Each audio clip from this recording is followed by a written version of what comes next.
હવે વાત કરીએ નરેન્દ્ર મોદીજીની, તો એ એમનો તમે જેમ કીધું એમ કે સૂર્ય તો પાવરફુલ જ હશે, રાઈટ, પણ કોઈ એમની પાછળ એ નથી જતું કે એમને કેટલી અથાગ પરિશ્રમ કર્યો છે. તો એ માણસ એના ગ્રહથી આગળ વધ્યો છે કે કાં તો પછી એ એમના પરિશ્રમથી આગળ વધ્યો? કે સૂર્ય કરતા એનો મંગળ સારો છે.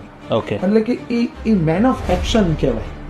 એનું બધી વસ્તુ તરફ એક્શનમાં દેખાય અને મંગળ પ્રધાન વ્યક્તિ છે. ખૂબ પ્રેક્ટિકલ બિહેવિયર એનું છે. એનો મંગળ બહુ સારો છે. પોઝિશન એમના લાભ સ્થાનમાં એવું કહેવાય કે લાભ સ્થાનમાં મંગળ હોય અથવા લાભ સાથે કોઈ કોમ્બિનેશન ધરાવતો હોય તો કળિયુગનું બેસ્ટ પ્રેક્ટિકલ વ્યક્તિનું કોમ્બિનેશન કહેવાય. એટલે કે એસ્ટ્રોલોજી નો ખાલી એક જ એપ્રોચ એનામાં છે. એના પછી એપ્રોચ એવો હતો કે એનું ઇમ્પ્લિકેશન્સ ઓફ લાઈફ બહુ સારું રહ્યું, વેરી પ્રેક્ટિકલ રહ્યું. કે એને ખબર હતી કે મારે પીએમ બનવાનું છે તો એમને લગ્ન બી કર્યા નહીં કે આ જવાબદારી મારાથી મેનેજેબલ. મતલબ એટલા અવેર, એટલા પ્રેક્ટિકલ, એટલા એક્શન્સ અને પ્લાન સાથે હતા.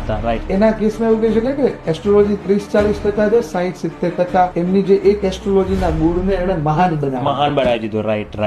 પણ એ સમજી ગયા યસ, કે આ મારો ગુણ છે. રાઈટ.